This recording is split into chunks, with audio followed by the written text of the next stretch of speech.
이재명 후보의 파기환송심 이후에 민주당의 사법부를 향한 공세가 아주 노골적입니다. 그래도 대한민국의 최고의 사법기관이 재판을 했는데 그걸 존중하지 않고 적어도 빈발이라도 법원의 판단을 존중한다는 말이라도 나왔어야 되는데 대법원장을 지금 정당이 지금 조리돌림한다라는 느낌을 받을 수 있단 말이에요. 그러니까 이게 지금 수가 6월 3일에 모든 가능한 수가 다 끝난다라고 저는 보는 거고요. 그때까지 국민들이 얼마나 깨어있느냐라고 하는 거고요. 이 판단 능력을 상실하면은 주권자가 아니고 개돼지로 전락한다.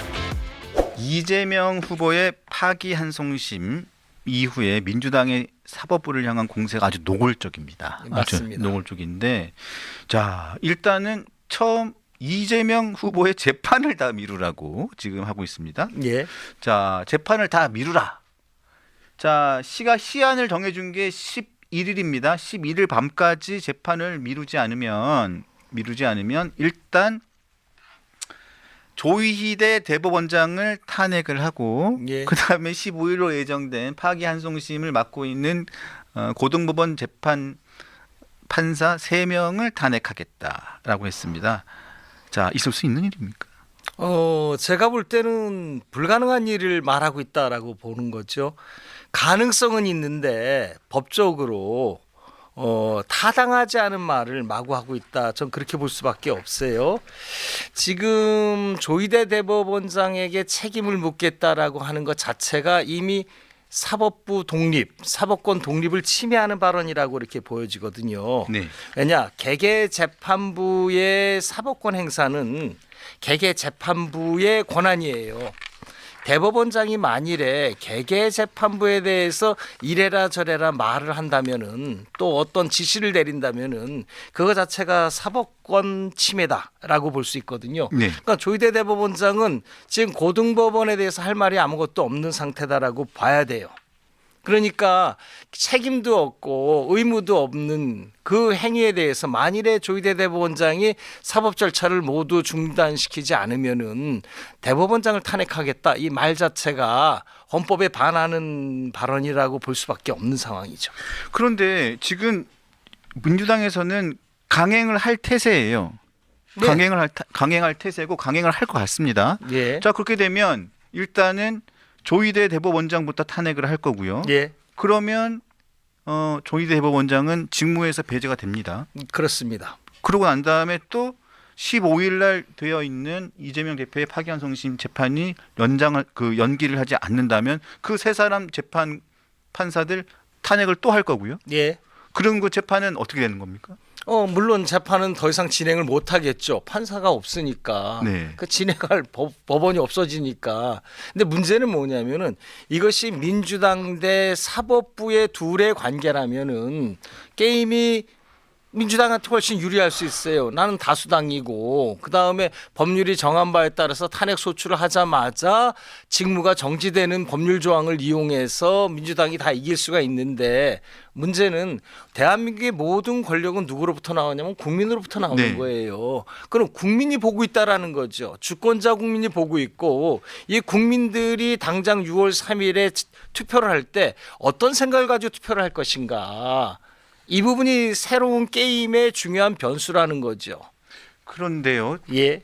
교수님 또 하나만 여쭙겠습니다. 왜냐하면 그런데 지금 조희대 대법원장이나 대법원에서는 아무것도 지금 할 수 있는 방안이나 조치가 없는 겁니까? 민주당이 탄핵을 하고 이렇게 협박을 하고 그 판사들의 기본적인 아주 고유의 업무에 대해서 그것을 하겠다고 하는 고유의 업무를 수행하겠다고 하는데 그것을 그 문제를 삼아서 탄핵을 하겠다고 하는데 예. 대법원에서는 아무 일도 지금 할 수 없는 상황인 건가요? 그런데도 내가 볼 때는 법률가 이재명 후보는 지금 불안해할 거라고요. 제가 볼 때는 왜 사법부를 이렇게 심각하게 압박하는가라고 하면은 이 사법부의 사법권 행사 사실은 대법원이나 법원에서 할 수 있는 거는 사법권 행사밖에 없죠. 네. 뭐 다른 방법이 없어요. 재판하는 것밖에 없단 말이에요. 그런데 왜 민주당에서 강력하게 사법권에 압박을 가하고 있을까? 이 압박을 가하고 있는 이면에는 뭐가 있냐면 이재명 후보 입장에서 사법부의 재판이 자기의 생명을 치명적으로 침해할 수 있다는 걸 알고 있다라고 이렇게 보여지거든요. 네. 가령 이제 이렇게 생각을 해보자고요.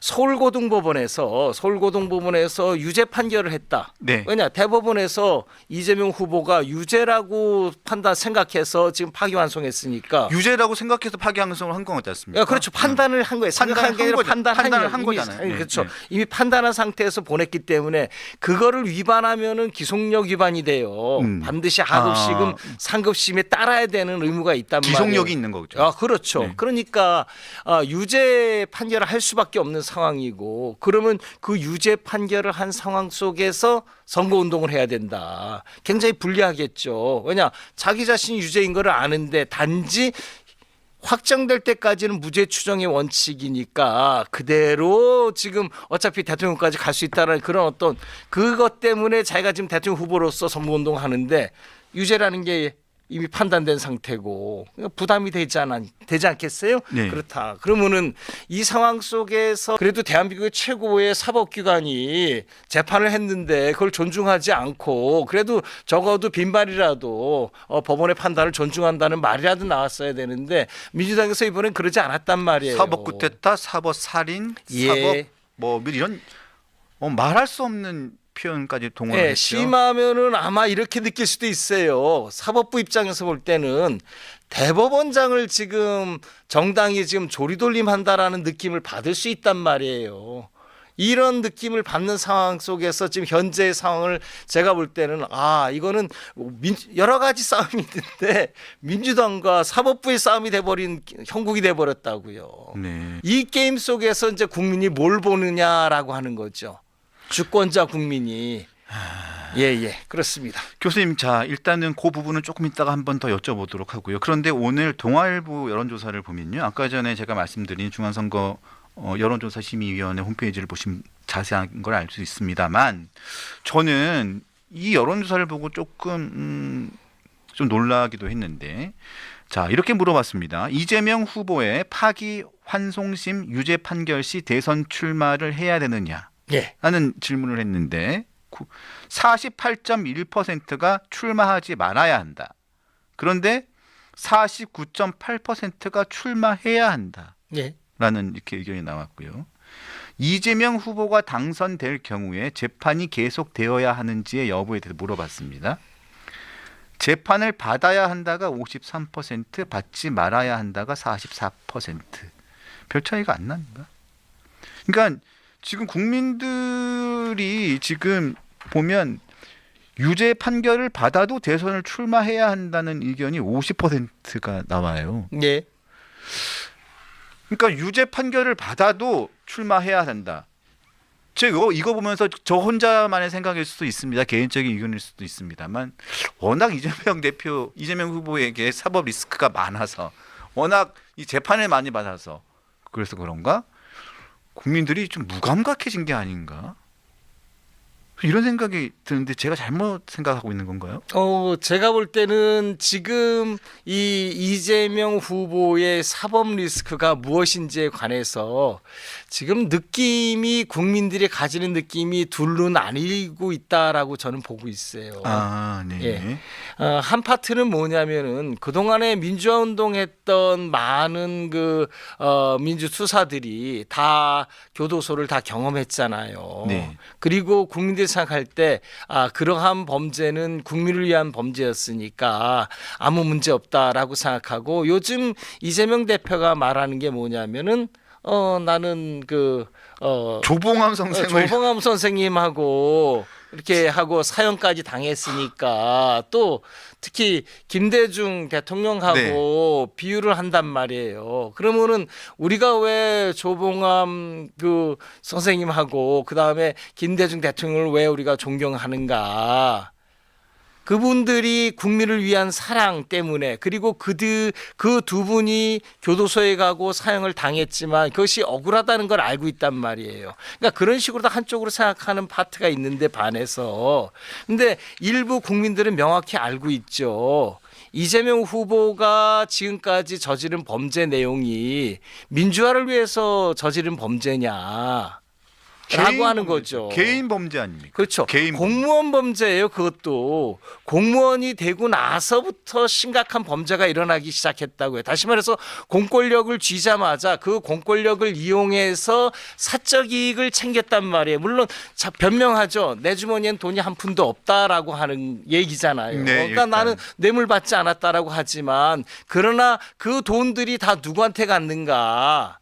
모든 게 다 국가가 하는 사업을 통해서 생긴 범죄였고 국가가 하는 사업에서 생기는 이익이 누구한테 갔냐면 사실은 다 국가 거고 국민 건데도 불구하고 그 이익이 다 국민이나 국가한테 오지 않고 다 누군가의 사업 이익으로 갔다. 그 사업에 참여한 사람들이 다 이익을 얻었다. 이런 거를 우리가 이제 법률적으로 얘기할 때 배임이라고 그런다고요. 배임? 그렇다면은 배임이면은 내 친구가 부자가 됐다라고 하는 거죠. 당장 모든 돈은 제3자한테 내 친구나 이런 사람한테 갔지만 그것이 내가 돈을 안 받았다고 해서 죄가 되지 않는 게 아니에요. 뇌물도 마찬가지예요. 내가 받을 수도 있지만 내 친척이 받아도 뇌물이란 말이에요.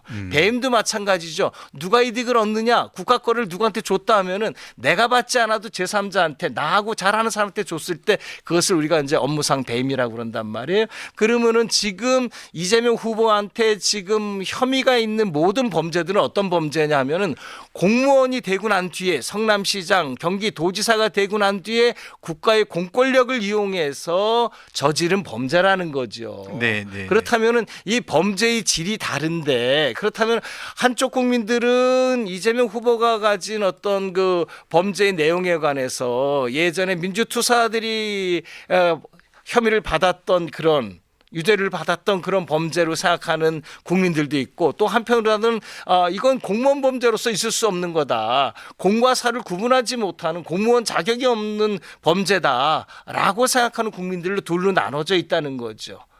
이런 상황에서 지금 선거가 치러지니까 어떻게 보면은 국민 전체 입장에서는 국가 전체 입장에서 볼 때는 제가 이제 헌법학자이고 국가학자로서 네. 우리나라의 비극이라고 보는 거죠. 네, 좀 안타깝습니다. 아직까지 뭐 유죄가 확정된 것은 아닙니다만 지금 혐의를 받고 있고 일단은 뭐 지금 뭐 2심까지는 유죄인 경우도 있고 한 상황입니다. 자, 그런데 교수님 또 하나 여쭤볼게요. 일단은 15일 날 예정돼 있는 파기환송심 예. 있지 않습니까?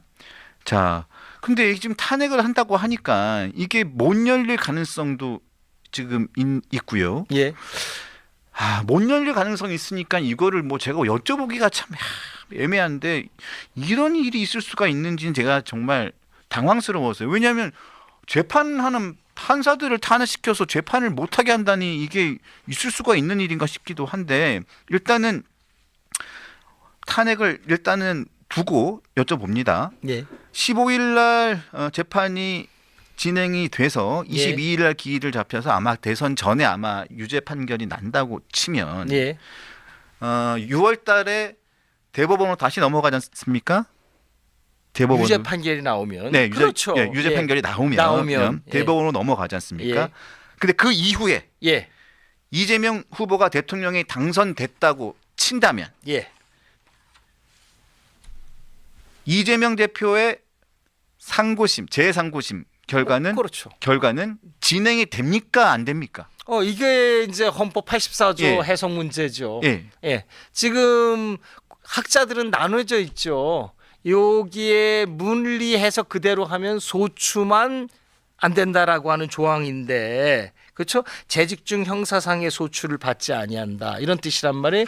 우리 법률가들의 입장에서 재판제도는 크게 두 파트로 나뉜다고요. 하나는 신청하는 부분하고 또 하나는 심판하는 부분. 신청은 검사가 해요. 형사소송 같은 경우에 네. 심판은 법원이 하고요. 그러면 이 조항에 의하면은 검사의 권한을 제한하는 거다 이렇게 이제 볼 수 있는 거예요. 네. 이게 이제 물리 해석이죠. 그러나 다른 해석도 가능하단 말이에요. 소추 못하니까 당연히 사람이 심리도 못하고 재판도 못하는 거 아니냐 이렇게 해석하는데 이재명 후보 입장에서는 후자 쪽의 해석이죠. 네. 당연히 그러지 않겠어요. 그렇겠죠. 그러면은 이 부분에 만일에 어떤 재판부가 제가 생각하듯이 소추만 못하는 거니까 법원으로서는 심리도 가능하고 재판도 가능하다라고 해서 기일을 지정했다고 상상을 해보자고요. 네.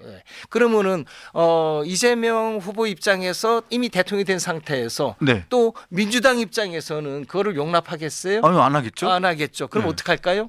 권한쟁의 심판을 일단 하겠죠. 아니죠. 법을 바꿉니까? 아니죠. 아까 썼던 방법을 또 쓰겠죠. 탄핵. 그렇죠. 탄핵 소추를 하면 되죠. 대법관들을 싹. 그렇죠. 아니 다 하는 게 아니고 일부만 하기 시작하면 되잖아요. 아, 일부만 해서 겁만 주면은 이제 알아서 얼어붙겠죠. 이제 이런 부분이에요. 그러면은 생각해 보세요.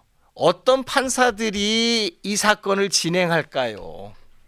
필요하면은 잠시 잠깐이라도 가령 선고일이 지정됐어요. 됐으면 그 전날 대법관들 전부 다를 탄핵시켜버려도 되잖아요. 탄핵 소추를 하는 거죠. 탄핵이 아니고 탄핵 소추. 소추. 직무정지가 근데 문제는 뭐냐면요. 이 탄핵 소추를 하려면요. 탄핵 제도의 본질이 뭐냐면 대한민국의 탄핵의 본질이 뭐냐면요. 파면 여부를 가리는 거예요. 그러면 탄핵 소추를 하기 위해서는 뭐가 돼야 되냐면은 국회에서 이 사람이 파면당할 만한 사유가 있다라고 할 때 탄핵 소추가 이루어져야 된다고요.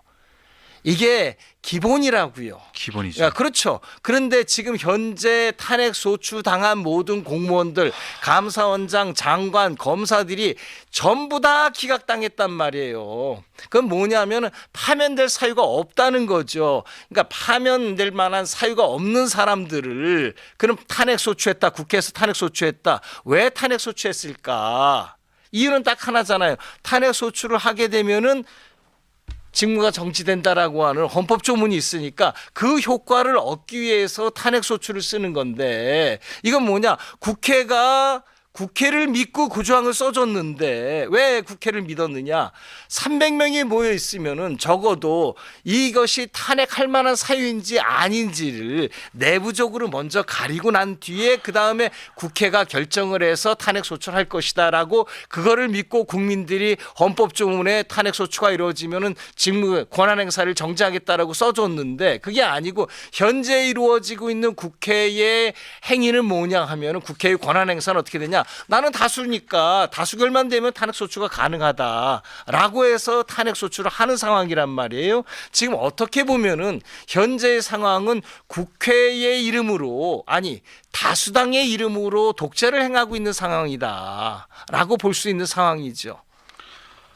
그러면은 생각해 보세요. 그러면 탄핵 소추를 통해서 재판이 중지가 돼요. 모든 재판은 다 중지시킬 수 있어요. 지금. 국회는. 네. 그러면 이 부분에 관해서 판단할 수 있는 마지막 보루는 누굴까요? 헌재요. 아니죠. 국민요? 국민이에요. 국민이 투표로. 헌법재판소는 지금 다수를 지금 대통령이 되면은 헌재 재판관을 갖다가 아마 또 모르겠어요.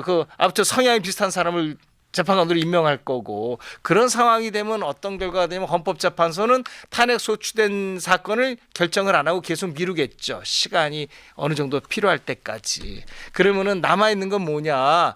지금 권력기관들끼리의 싸움 속에서 이 싸움을 국민은 보고만 있어야 된다라는 거예요. 이제 남아있는 힘은 뭐냐? 국민밖에 없는데 이 국민의 힘이 언제 국민들의 가질 수 있는 힘이 언제 끝나느냐 하면 6월 3일 날 끝난다고요. 그래서 국민의 투표 한 장이 굉장히 중요하다. 헌법에 나와 있는 부분들을 제외하고 지금 민주당에서 보면 여러 가지 하위법들, 형사소송법 개정하고 선거법 개정하고 공직선거법 개정하잖아요. 그래서 결국은 이재명 후보가 지금 허위사실 공표 혐의로 지금 1심에서 징역 1년, 집행유예 2년형을 받아서 지금 대법원에서 파기환송 유죄 취지의 파기환송까지 됐는데 예. 이 죄 자체를 없애겠다는 거 아닙니까? 그거 가능하죠. 예. 그 면소시키겠다는 거지 않습니까? 그렇죠. 그것도 가능해요. 법률을 바꿔버리면 되죠. 이것도 하겠다는 거고. 네, 그런 그건 다음에 얼마든지 가능한 시나리오죠. 왜냐, 죄가 없어지면요 당연히 무죄를 선고해야 돼요. 면소 판결하든지. 그럼 다른 사람들은 지금까지 허위사실 공표죄로 제외받은 사람들은 어떻게 벌 받은 사람들은 어떻게 되는 겁니까? 그럼 지금 그걸로 그럼 기소돼 있는 사람들 그 사람들도 다 면소가 되는 겁니까? 네, 그렇습니다. 그리고 과거에 형사재판 받아서 유죄 판결 확정된 사람들은 소송하면 이게 지금 아니에요. 헌법재판소에서 이제 이게 위헌 결정이 나는 거니까 위헌 결정이라기보다도 위헌 결정이 아니고 이렇게 될 때는 무죄 판결을 내니까 위헌 결정이 아니니까 이거는 이제 법률이 바뀌었을 뿐이니까 예. 이 부분에 관해서는 뭐랄까 특별히 뭐 그냥 확정된 상태로 남아 있을 텐데 헌법재판소가 위헌 결정을 한 경우라면은 이제는 이제 재심으로 다 이제 재심을 뒤집을 수 있는데 네. 그 상황은 아니죠. 인위적으로 법을 바꾼 거잖아요. 그렇죠. 한 사람을 위해서.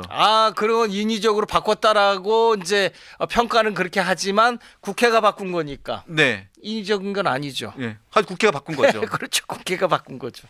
그러고 난 다음에 형사소송법을 또 바꿔서 대통령이 당선되면 모든 재판은 중단시키는 법으로 또 바꾼다. 이거 같은 경우는 헌법의 해석이 지금 정확하게 나와 있지 않는 상황인데 하위법으로 바꿀 수 있습니까? 규정할 수 있습니까? 헌법이 불명확하니까 그거를 법률로다가 구체적으로 규정할 수 있죠. 네, 할 수 있습니다. 그거는 당연히 할 수 있는 거고요. 그러면 이재명 후보의 재판은 이제 필요하면 탄핵해서 재판을 못하게 해.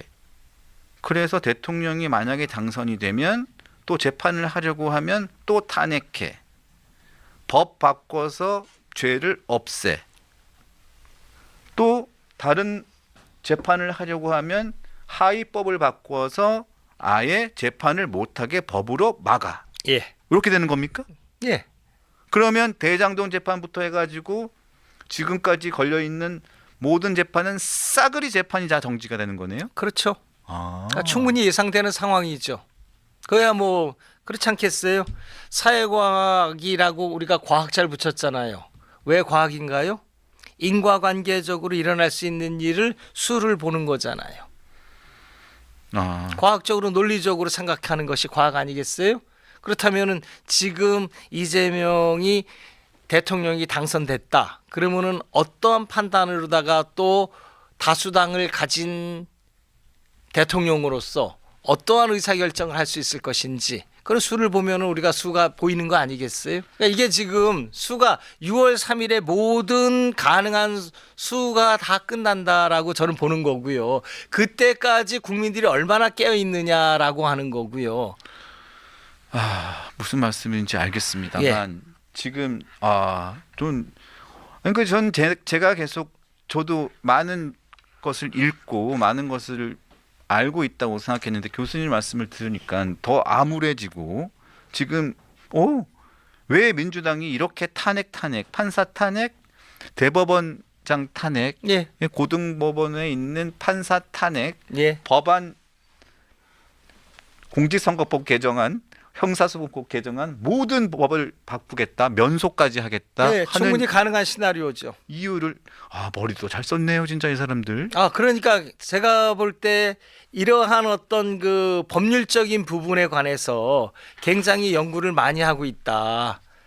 저도 이제 법률을 다룬 지가 40년 넘었고 특히 헌법학자로서 이게 전반을 쭉 보고 있는데 그 모든 것들의 수를 서로가 놓아가면서 하고 있다라고 하는 거고요. 그래서 아까 말씀드린 게 결국에 대한민국의 주권은 국민에게 있다라고 하는 마지막 선언이 이제 주요할 때가 됐다라고 하는 거죠. 여기서 국가가 시작되거든요. 이 시작점까지 와 있다는 게 제가 아까 말씀드렸듯이 서글프다라는 거예요. 원래는 공무원들이 권력 분립 가지고 여기서 균형을 맞춰서 대한민국이 앞으로 나아가게끔 되고 국민들은 뒤에서 보면서 너희들 잘하고 있어. 그러면서 이 말들을 너는 좀 힘드니까 지금은 빠져라 이러면서 결정해 주면서 가는 건데 지금 상황은 그게 아니고 국민들이 마지노선에서 이제 내가 스스로 결정해야 될 시간이 왔다라고 하는 거예요. 그게 6월 3일 하루밖에 없는 거예요. 이거를 이제 명확하게 국민들이 인식하셔야 된다라고 하는 거죠. 이 시기를 놓치면은 그 다음에는 대한민국의 권력 분립이 입법부는 민주당이 다수당이고 그다음에 행정부는 이재명이 대통령 돼 있고 그다음에 사법부는 꼼짝 못하는 상황이다. 왜냐? 다 탄핵 소출해 버릴 테니까. 그러면은 3권이 모두 다 이 민주당과 그다음에 이재명 대통령 손아귀에 다 들어간다. 이런 걸 뭐로다 표현하냐면 우리가 독재다 이렇게 얘기하는 거예요. 네. 권력 분립이 작동하지 않는단 말이에요. 이 상황 속을 우리가 국민이 허용할 것인가라고 하는 중체대한 시점에 와 있다라고 하는 거고요. 아무튼 제가 볼 땐 국민이 6월 3일 대통령 선거에서만큼은 주권자로서 투표권을 반드시 행사해 주셔야 된다. 정말 중요한 순간이다라고 하는 겁니다. 자, 그래서 더더욱 저는 지금 드는 생각이 이재명 후보에 대한 항소심 재판부가 어떻게 이렇게 무죄 판결을 했는지가 저는 가장 황당합니다. 그거는 이제 그게 사법권 독립이에요. 재판부에서 무죄를 선고할 수 있어요. 예. 사법권 독립이고 그거를 존중했잖아요. 존중했죠. 국민들이 다 존중했잖아요. 네. 그리고 뭐가 있다고 생각했냐면은 우리는 3심제야. 대법원에서 올바른 판단해 주실 거야라고 생각하고서 상고를 했고요. 상고를 했고요. 그리고 대법원에서 판단해서 내렸죠. 이재명 후보는 유죄야라고 그걸 판단한 거예요. 유죄를 판단했으니까 남아 있는 거는 형량은 우리가 이제 하급심 법원에서 해라. 사실은 이것도 제가 볼 때는 상고심으로서는 이미 증거가 충분한데 스스로 판단했어야 되는 게 맞다라고 보는 거예요. 그런데 대법관들의 관행이 있죠. 내 손으로 피 묻히긴 싫다라고 하는. 그래서 이제 일반적으로 파기환송이 관행처럼 굳어진 거예요. 원래는 대법관 정도 되면은 형량을 왜 모르겠어요. 평생 재판한 사람들인데. 그렇죠. 양력 기준표도 다 있는데. 네, 그렇죠. 그러니까 특별하게 어떤 증거가 빠졌으니까 이 증거까지 확인해서 재판하라. 그때는 파기환송하지만 대부분의 사건들은요 파기환송할 필요성이 없어요. 파기재판하는 게 정상적인데 사실 형사사건에서는 대법관들이 내 손에 피 묻히긴 싫어라고 하는 그런 어떤 것 때문에 파기환송이 관례처럼 굳어졌다라고 저는 보는 겁니다. 참 큰일입니다. 민주당이 제발 상식을 좀 지키면서 좀 최소한의 상식을 좀 지켜줬으면 좋겠는데 그래도 지지율 되게 높던데 왜 그러시는지 모르겠어요. 지지율이 굉장히 높이 나오고 50%를 넘는 여론조사도 많이 나오는데 상식적으로 이렇게 하셔도 될 것 같은데 그 역풍이라는 게 있잖아요. 그렇죠. 그게 위험한 거죠. 네, 역풍이라는 게 결국은 있는데. 주권자가 국민이에요. 국민이기 때문에 지금 어떠한 권력 행사죠. 권력이 있으니까 다시 말해서 국회는 국회 입법권이 있잖아요. 있고 그다음에 필요하면 탄핵 소추권도 있고 자기의 권력을 행사한단 말이에요. 국민이 준 권력을. 근데 국민이 그 권력 행사를 보면서 국민이 판단하죠. 내가 이 권력을 이렇게 행사하라고 그랬나? 아닌데. 이런 것들을 국민이 주권자가 왜 주권자냐면요. 판단 능력이 있기 때문에 주권자예요. 이 판단 능력을 상실하면은 주권자가 아니고 개돼지로 전락한다고요. 권력자들이 가지고 놀 수 있는 대상이다 생각하면은 스스로가 개돼지가 되는 거잖아요. 그렇죠? 네. 근데 그게 아니고 주권자가 살아 있으면 돼요. 내가 권력을 줬는데 이 권력 가지고 저렇게 행사한단 말이야? 그 생각을 하는 거죠. 이건 아닌가 싶은데 그 말하는 그 마음속에서 시작되는 것 아닌가비요. 뭐 이상해. 이게 생각의 시작이에요. 항상 생각의 시작은 그렇게 시작돼요. 저도 학자지만 학자로서 공부가 깊어진 이유는 딱 하나예요. 다 맞는 것 같은데 꼬투리가 좀 이상해. 이게 왜 그럴까? 하면서 이 꼬투리를 밝히기 위해서 다른 거를 찾아서 보기 시작하는 거였어요. 네. 그러니까 제가 헌법만 공부하지 않고 때로는 민사소송법도 보고 뭐 민사집행법도 보고 법만 보는 게 아니라 때로는 철학책도 보고 역사책도 보면서 맞춰보기 시작하는 거예요. 맞춰보면서 하나씩 제 학문이 깊어지는 거죠. 국민들도 마찬가지입니다. 국민들도 뭐냐 이렇게 보면은 처음에는 뭐 이상해 왜 이렇지 예전에는 그렇지 않았는데 또 내지는 이런 생각이죠. 조봉암 얘기를 하고 김대중 이야기를 하네. 근데 조봉암하고 좀 다른 것 같은데 뭐가 다르지? 김대중 대통령하고 뭐가 다르지? 이런 조그만 의심에서 그럼 요즘에 세상이 좋잖아요. 인터넷이라도 두드려 보고 네. 그다음에 물어보기라도 하고 네. 이러면서 주권자로서 자기의 판단 능력을 하나씩 키워가는 거죠. 그리고 각자 판단하는 거예요. 내가 주권자잖아요.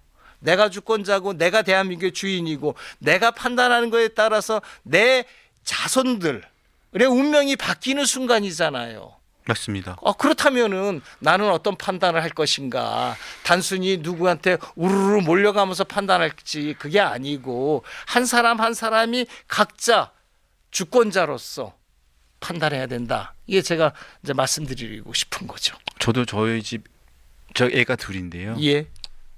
요즘엔 그 아이들을 보면 한숨만 납니다. 너무 걱정스러워서.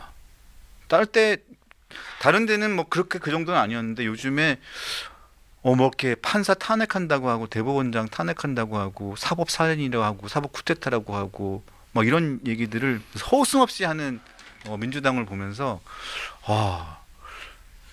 너무 무서워서요. 예. 좀 그런 생각이 듭니다. 사실은 그 용어가 이게 느끼실 때 살벌하죠. 예. 내란이란 말을 손쉽게 쓴단 말이에요. 1차 내란, 2차 내란, 사법 3차 내란. 내란. 예. 뭐 이런 내용을 쓰는데 내란이 뭐예요? 내란의 핵심은 뭐냐면 국헌문란의 목적이 있어야 돼요. 네. 목적범이라고요. 그러니까 국헌문란이라고 하면 국가를 전체를 전복하겠다는 목적이란 말이에요. 이런 걸 볼 때 사실은 제가 이제 말씀드릴 수 있는 것도 1차 내란이 지금은 윤석열 그 12월 3일 비상계엄을 말하잖아요. 그것도 사실은 보기에 따라서 우리가 이제 헌법재판소 출구지 밝혀지지 않은 부분이 목적이 뭐였는지에 대해서 이 목적에 따라서 의하에 따라서 내란이 될 수도 있고 안 될 수도 있는데 심리가 충분하지 않았다는 게 제 이제 말씀이었고요. 그런 면에서 볼 때 어떻게 보면은 우리 얼마 전에 문영배 권한대행이 얘기했대요. 헌법재판소 권한대행이 네. 8대 빵이 아니고 그때빵이 아니었죠. 그렇죠. 기다렸다고 기다렸다고 한 건 뭐냐면 자기가 설득했다는 건데 네. 그건 뭐냐 하면은 바로 이런 부분이죠. 이런 부분에 관해서 헌법재판소가 당시 심리를 충분히 하지 않았고 그래서 이제 반대 의견이 있었다는 거를 스스로 자백한 셈이 됐잖아요. 그렇죠. 그러면은 그 반대 의견을 가졌던 재판관들이 어떤 생각을 가졌는지 또 그 생각이 왜 바뀌었는지 나중에 이제 그런 게 밝혀지겠죠. 아무튼 네. 이런 것들이 재미나다 이렇게 보고 있습니다. 네, 알겠습니다. 자, 오늘도 제가 정말 몰랐던 정말 제가 머리를 땅 맞는 훌륭한 말씀을 해주셔서 감사드리고요. 또 6월 3일이까지 국민들의 주권을 행사할 수 있는 가장 소중한 시간이라는 점을 다시 한번 말씀해 주셨습니다. 자, 오늘도 어려운 시간, 귀한 시간 내주셔서 감사드립니다. 감사드립니다, 교수님. 감사합니다. 네, 감사합니다.